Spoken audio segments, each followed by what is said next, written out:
हे काय करतायत ही माणसं? हे काय अशी रोज अंगणात जेवायला बसतात का? नाही. मग आज का बसतायत हे जेवायला अंगणात? मलाही नाही माहित.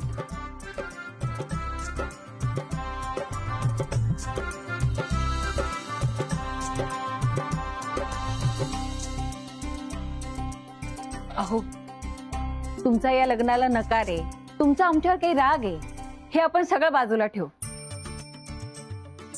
चला जेवून घेऊया. तुम्ही घरात येत नाहीये ना, पण इथे आम्ही अंगणात बसू शकतो ना जेवायला. चला एकत्र बसून जेवूया. नको, नकोय मला. अहो, असं अन्नावर राग काढू नका, उपाशी राहू नका, जेवून घेऊया. चला. सुमित्रा. हो बाई, वाढायलाच घेतलीत पान. किती चांगली माणसं आहेत ती. आम्ही आत येत नाही म्हणून आमच्यासाठी जेवणच बाहेर आणलंय यांनी, आणि मला या घरातल्या मुलीला नकार द्यावा लागतोय. अहो या ना, अन्नाला नाही म्हणू नये. या. अहो या ना वहिनी. हा, आणि तुम्ही आमच्या मोठ्या बाईंच्या हातचं एकदा जेवून तर बघा. अहो बोट साठत राहाल. चला ओ.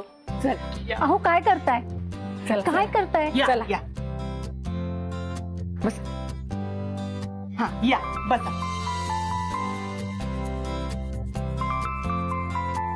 अहो हे बघा, तुम्ही पाहुण्या आहात आमच्या. तुम्ही जेवल्याशिवाय आम्हाला अन्न गोड लागेल का? मोठ्या बाई. हो.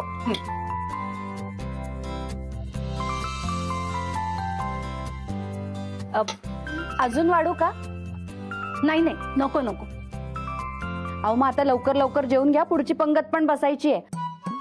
मोठ्या बाई, ही इथे पण एक पंगत बसू शकते सहज. अगं आता आणखी कोण बाकी आहे? नानी, काही गाव जेवण नाही घालायचंय पंक्ती बसवायला. मग अक्का आपण बाहेर अंगणात का जेवायला बसलोय? आपण जेव्हा आपल्याकडे काहीतरी पूजा वगैरे कार्यक्रम असतो तेव्हाच आपण अंगणात जेवतो ना. मला आठवतच नाहीये पण कोणती पूजा होती आपल्याकडे. नानी, तू आधी जेवायला बसून घे बरं. खरी जेवायची गरज तुलाच आहे. अहो नाही, मला वाढायचंय अजून. ते आम्ही बघतो. जा तू जेव. जा. ये बस बस बस. रीणबाई तुम्ही पण बसा ना. नो थँक्स, मी डायनिंग टेबल वरच बसेन. हो. मग आता सगळं जेवण परत आत घेऊन जायचं? नाही हो, बसा इथेच. या.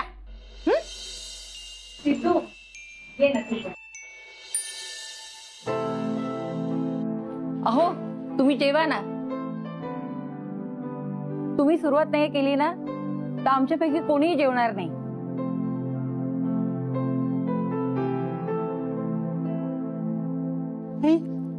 जेवण कर ना.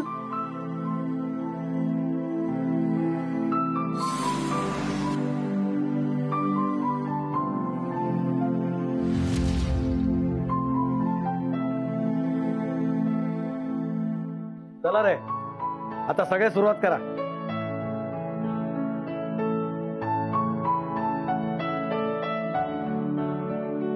ओ मेकॅनिक भाऊ, अहो चला जेवायला चला. नाही नाही, नको नको. उपाशीपोटी काम करू नये. उपाशीपोटी काम कराल अहो गाडी दुरुस्त होईल, पण तुमची तब्येत बिघडेल ना. ओ तुम्ही एवढं टोकाचं का बोलता? हो चला चला, घ्या जेवून घ्या, लाजू नका. हो चला घ्या. मेकॅनिक भाऊ, पोट भर जेवा बरं, मग नंतर गाडी अशी पटकन रिपेअर करा. हा.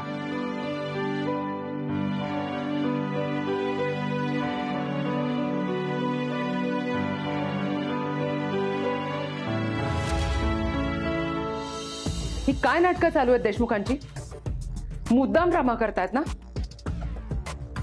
त्या युवराजच्या आईला दाखवतायत किती चांगले आहेत ते.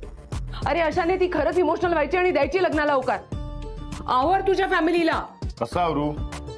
मी त्यांना जाऊन सरळ सांगू नाही शकत की त्यांनी नकार दिला तर जाऊ दे त्यांना. विचार सोडा, कशाला थांबवताय? आणि असं काही सांगायला गेलो तर माझ्यावरच संशय घेतील. हे सगळं मला नको सांगूस. ते युवराजची आई येण्याच्या आधी माझ्याकडे आला होतास ना त्यांना नकार द्यायला सांगा म्हणत. मी माझं काम केलंय ना. केलं ना मॅडम, ते तुम्ही तुमच्या फायद्यासाठी केलं होतं. पण केलंय ना, आणि त्यात माझा फायदा होता. तसंच तुला हवं तसंही घडणार होतं. मी माझं काम केलंय. But what about your responsibility? ती युवराजची आई मी सांगितलं होतं म्हणून आतापर्यंत अडून बसली होती. घरात पाय ठेवायला तयार नव्हती. पण हे सगळे देशमुख तेच जाऊन बसले अंगणात जेवायला तिच्या समोर. आता काय करायचं तेच कळत नाहीये. मग विचार कर. त्या युवराजची आई इथून गेली पाहिजे आणि त्यांचं आणि देशमुखांचं नातं जोडलं नाही गेलं पाहिजे. नाहीतर तू अमितला इथे का आणि कशासाठी आणलं होतंस हे मी सगळ्यांना सांगेन. हो मॅडम, मला ब्लॅकमेल करू नका. त्या युवराजच्या आईवडिलांचा देशमुखांशी संबंध आला ना तर ते मला ब्लॅकमेल करतील. आणि जर माझं भांडं फुटलं तर मी तुझंही भांडं फोडेन. मॅडम, हे असलं काही करायची गरज नाही. त्या युवराजकडे पाहतो मी, बघतो कसं जात नाही ते.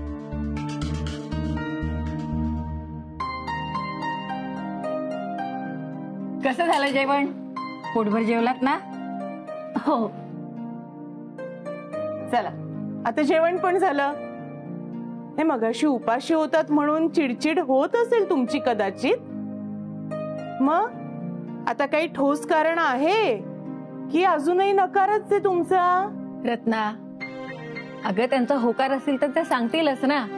हे बघ, अगोदरच त्यांची गैरसोय झालेली आहे. अजून जास्त त्रास नको. किती प्रेमळ माणसं आहेत ही. नकार तर दिला मी. आता कुठल्या तोंडानं तुमची मुलगी आणि तुम्ही पसंत आहात म्हणून सांगू? ठीक आहे.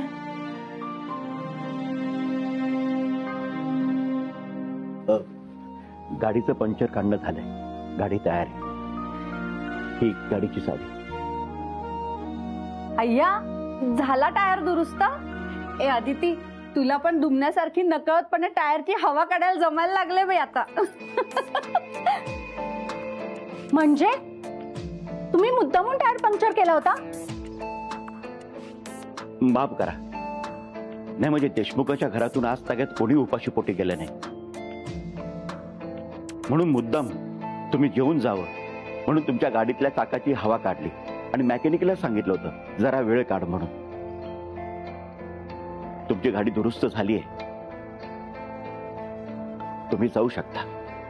पण मला हे कळलं नाही की तुम्ही माझ्या मुलीला नकार का दिला. आम्ही हे नाही विचारणार का, कारण काय. फक्त एवढंच सांगतो, मुलांच्या आनंदातच आपला आनंद असतो.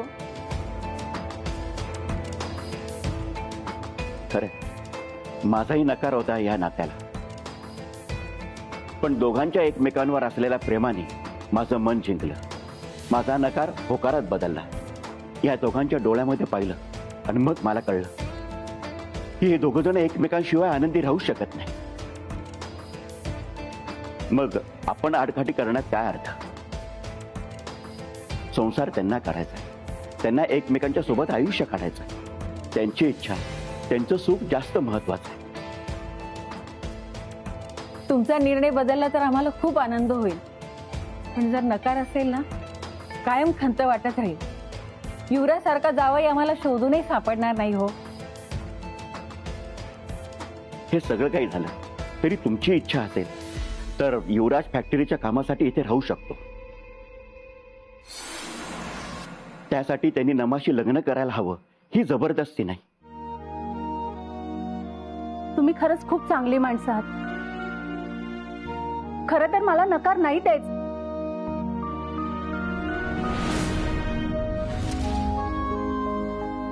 म्हणजे मला नकार द्यावा लागतोय. नाईलाज आहे माझा. का? काय प्रॉब्लेम आहे? ते नका विचारू. माफ करा मला. जाऊ द्या. घ्या पुन्हा. चल युवराज. युवराज चल.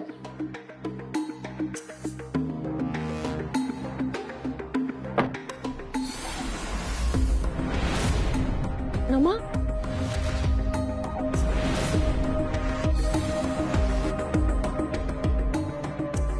तुलाही यायचंय? नमा असं नको करूस.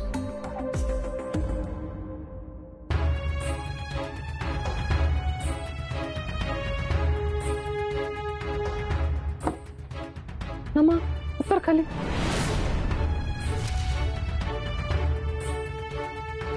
नमा मी तुला सोडून जात नाहीये. मी बोलतो नंतर आयुष्य. मी करेन तिला कन्व्हिन्स. आता ही वेळ नाहीये बोलायची. प्लीज तू हट्ट नको करूस. युवराज, तिला सांग तुला विसर म्हणून, आणि गाडीतून उतरायला सांग तिला. नमा बाहेर आहे, उतर खाली. अगं त्यांनी तुला नकार दिलाय, तुला कळत कसं नाही? अजून किती अपमान करून घेणार आहे स्वतःचा? नमा उतर खाली.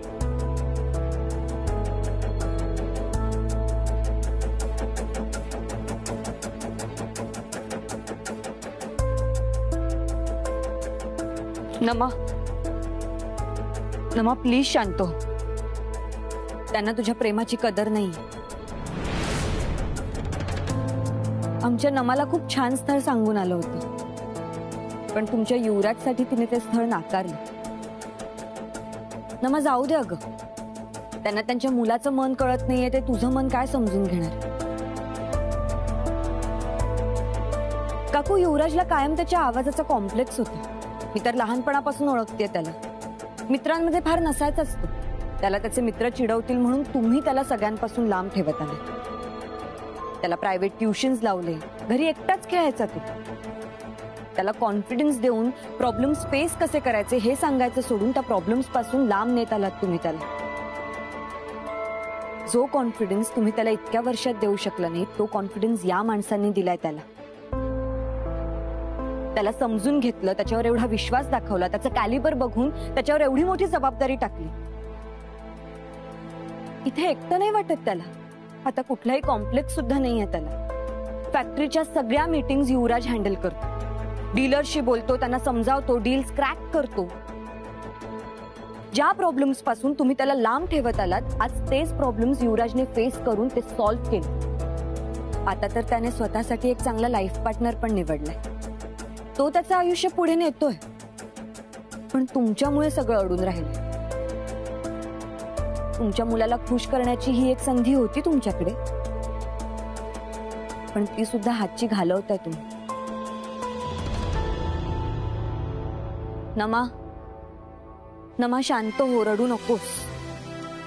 तुझ्या तोंडून शब्द फुटत असते तर तुझी तळमळ, तुझ्या भावना पोहोचल्या असत्या त्यांच्यापर्यंत. पण तुझे हावभाव, हातवारे कमी पडतायत त्यांच्यासाठी. चल नमा, जाऊ दे.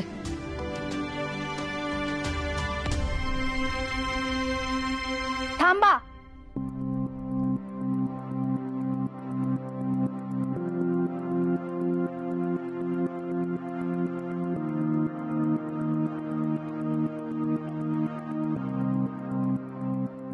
माफ कर मला. तुला नकार देऊन मी खूप मोठी चूक करत होते. सून म्हणून तूच हवेस नमा मला.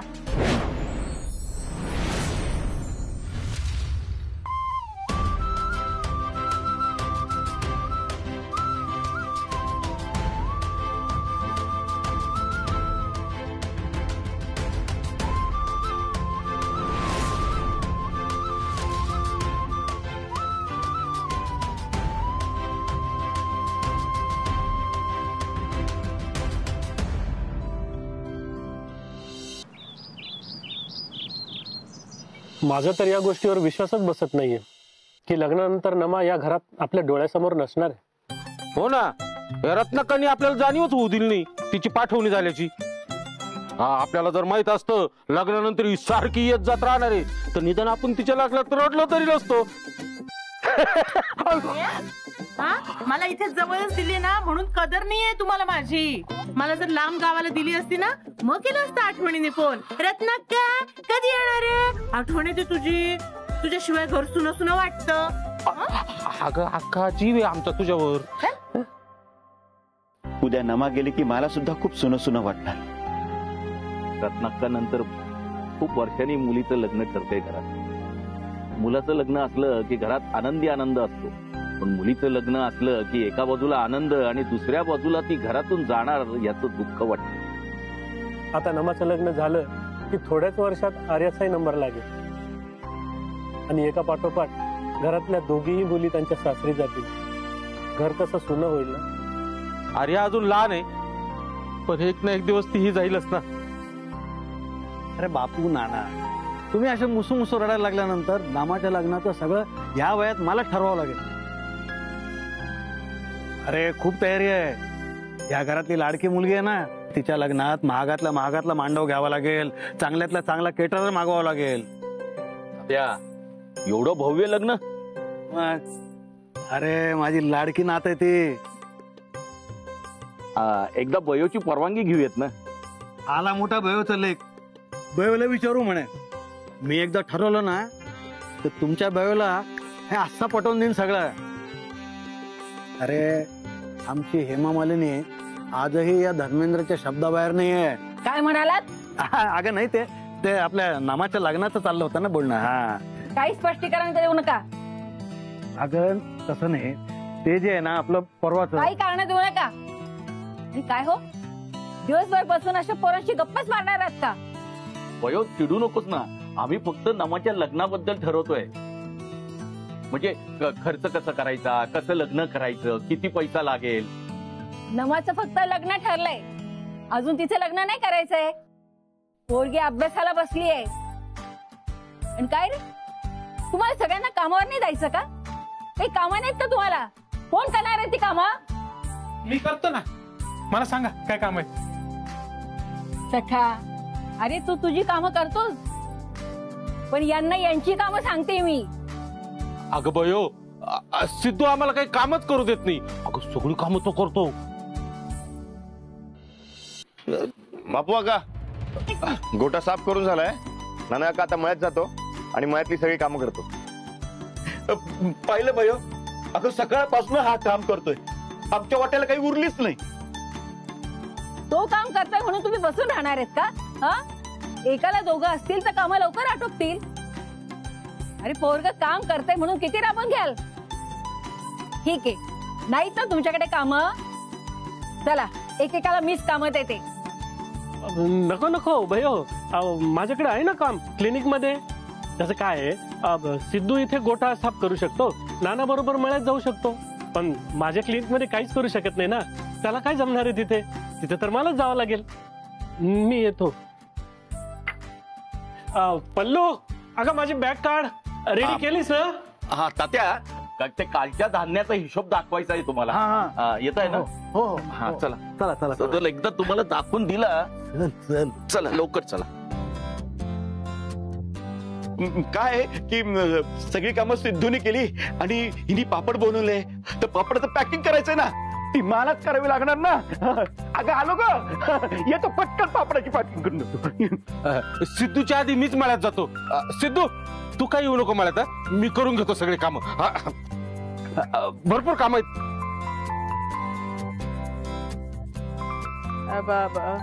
बाई मला पण किती काम आहेत घरात. हा बाई, तुझ्या सुनांचं माझ्याशिवाय पान हालतं का? मग जाऊ दे मला.